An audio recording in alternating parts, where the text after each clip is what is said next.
Temos uma entrevista agora, né, Cris? Exatamente. Está conosco o PhD em Relações Internacionais, professor Carlos Gustavo Poggio. Professor, boa tarde para o senhor. Seja bem-vindo aqui ao Bastidores do Poder. Tudo bem?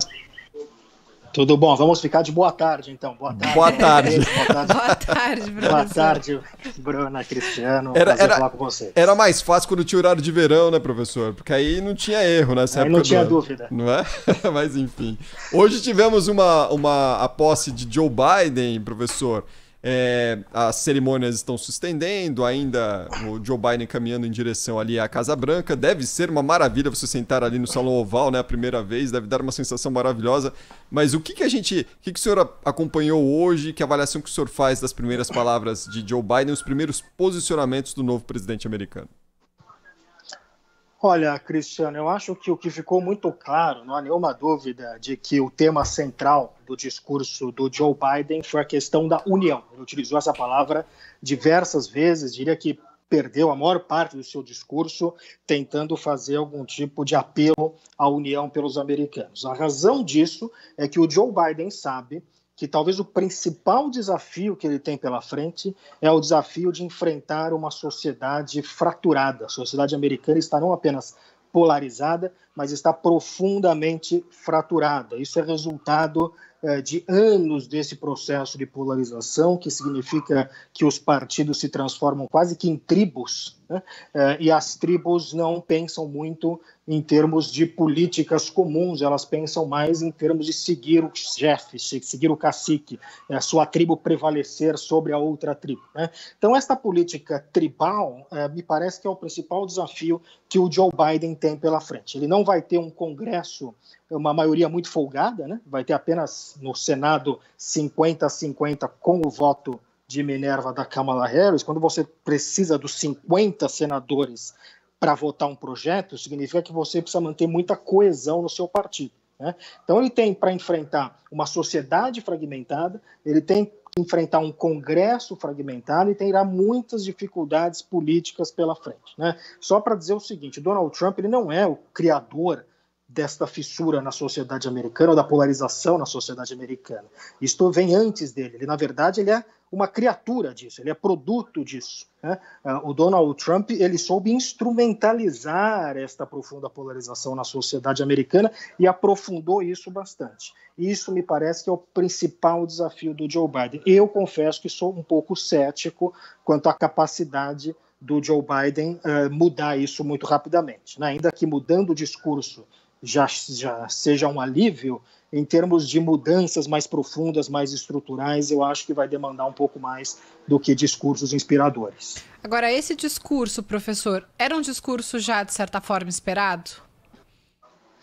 Eu acho que era um discurso esperado, né? Na verdade, o que o Biden tem para oferecer para um país que sofre um trauma nacional, que é a questão do coronavírus, já há mais americanos mortos por coronavírus do que na Segunda Guerra Mundial, que foi um dos conflitos mais sangrentos da história dos Estados Unidos. O que o Biden tem para oferecer é alguma empatia, né? Eu acho que isso é que faltou ao Donald Trump. Donald Trump, ele de certa forma desumanizou o país. É um pouco do que a gente vê em alguns outros países, né? Que os líderes eles desumanizam o país, eles relativizam as mortes. Eu acho que isso é muito ruim para um país. Isso brutaliza um país e, portanto, me parece que é algo muito negativo. O Joe Biden, ele é alguém que perdeu entes queridos muito próximos, né? E, portanto, é alguém que consegue, de alguma forma, criar alguma empatia com aqueles que assistem o seu discurso. Então, eu acho que foi uma coisa esperada, foi um discurso muito na chave do emocional, mais do que propondo coisas específicas, né? Não teve nenhuma proposta muito específica,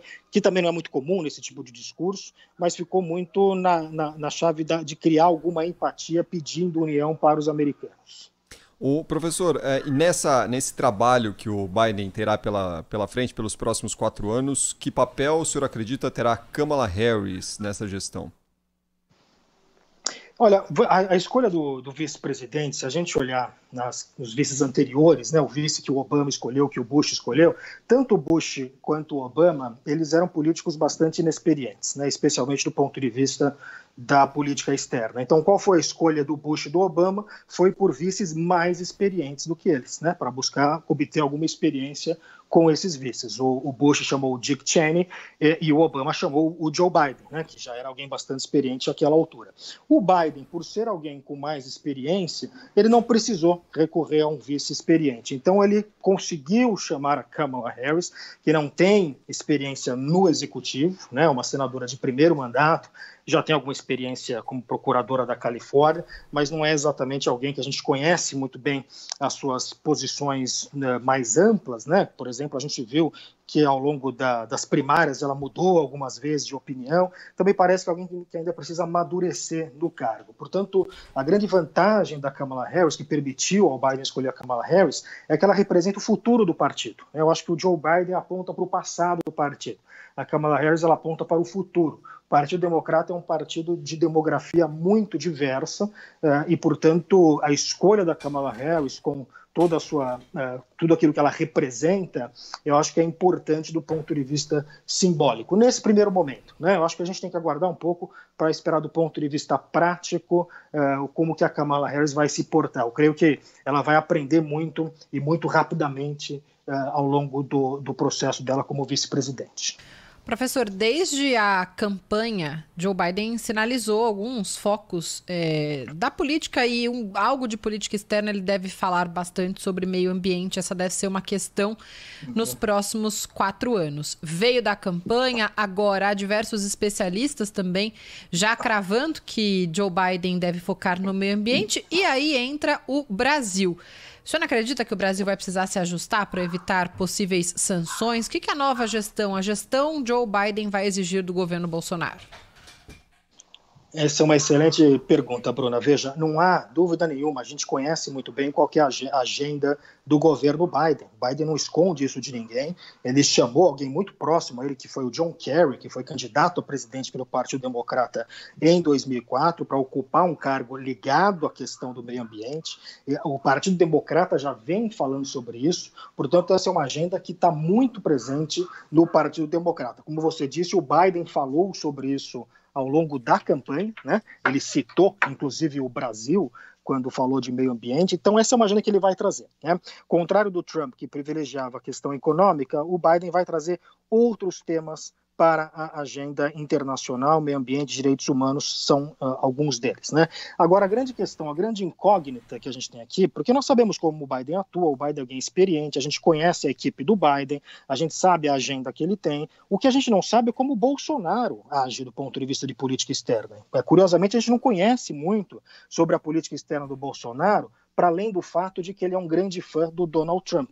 E agora, com o Trump fora do poder, qual é a visão da administração Bolsonaro de política externa? O que o Brasil vai propor em termos de política externa para o mundo? Isso ainda não está muito claro, né? Os sinais que nós temos até agora, Bruna, não são muito bons. O que a gente tem é um presidente que parece que está se apegando muito ainda, por incrível que pareça, ao trumpismo, mesmo com o Trump fora do poder. Eu vi agora que recentemente, pelo menos, o Bolsonaro postou no Twitter parabenizando o Joe Biden, né? O que é bom, apesar do fato do Bolsonaro ter sido o único presidente do mundo, o único líder importante no mundo a dizer que as eleições americanas foram fraudadas. Ele disse, inclusive, que tinha provas de fraude das eleições americanas, né? Não acho que isso ajude muito na relação com os Estados Unidos. Então vamos esperar para ver como é que o Bolsonaro e o ministro das Relações Exteriores, cujo principal trabalho intelectual é um artigo descrevendo o Trump como salvador do Ocidente, esse é o grande trabalho intelectual do Ernesto Araújo, o artigo principal que ele escreveu,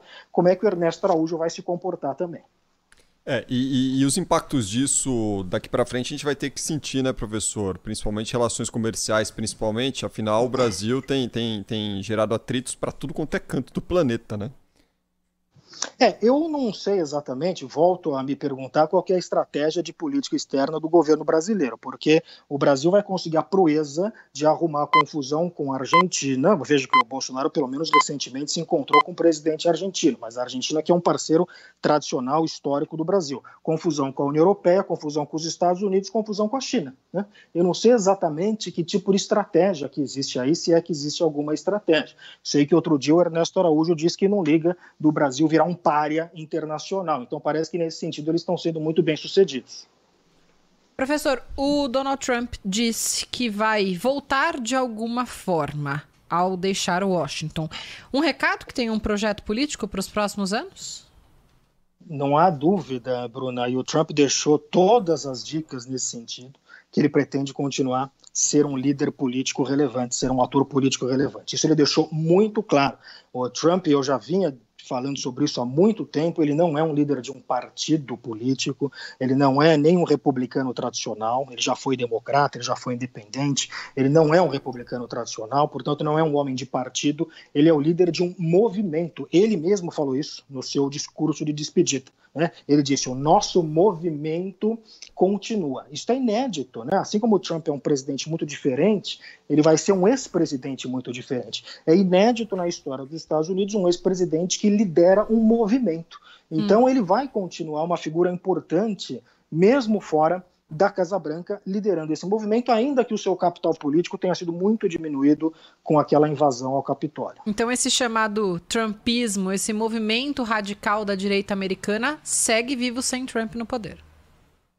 Segue vivo, e mesmo sendo um movimento muito personalista, a gente vê nesses movimentos personalistas populistas que eles passam para os filhos, né? Tem dificuldade de passar para outros líderes, né? Porque não tem muita adesão institucional, mas parece que passa para os filhos. Então, supondo que o Trump se torne inelegível, que o processo de impeachment vá para frente, ou que aconteça alguma coisa com o Donald Trump, tem aí os filhos dele, Donald Trump Jr. e a Ivanka, já são candidatos ou pré-candidatos à presidência em 2024, pelo menos é isso que está circulando.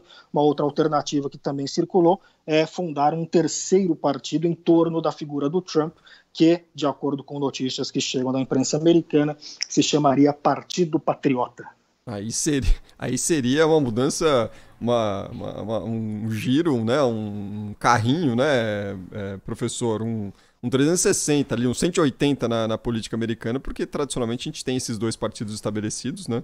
E seria uma novidade forte, até porque o capital é gigante, né? Aliás, a Ivanka e o Trump Jr. já começam a surgir naquelas pesquisas de prévias daqui a 4 anos entre os que poderiam ser listados ali entre os republicanos na disputa de indicação, né? Começam a surgir e surgem em algumas pesquisas razoavelmente bem posicionados, né? Uma das pesquisas que eu vi coloca o Mike Pence em primeiro e o Donald Trump Jr. em segundo, com 20 e poucos por cento, o que é bastante significativo se você considerar que existe uma série de outros candidatos. Então, são indivíduos que já vêm com algum capital, né? Se tornaram muito conhecidos nos últimos anos. Tem muita gente que segue o Trump de maneira quase religiosa, né? E, portanto, estaria disposto a votar nos seus filhos, né? Tem muita gente que vota olhando no sobrenome, né? Isso nem sempre dura para sempre, né? Vimos no Brasil, no último ciclo eleitoral, que um determinado sobrenome acabou não fazendo tanto sucesso quanto fez da outra vez, mas é algo que permanece na cabeça de alguns eleitores. Professor Carlos Gustavo Poggio, PhD em Relações Internacionais, muito obrigado mais uma vez pela participação conosco aqui na Rádio Bandeirantes, e a gente segue junto analisando esse governo Biden, que vai ser bem interessante. Professor, até uma próxima. Obrigada, professor. Obrigado, é um prazer, um abraço a todos.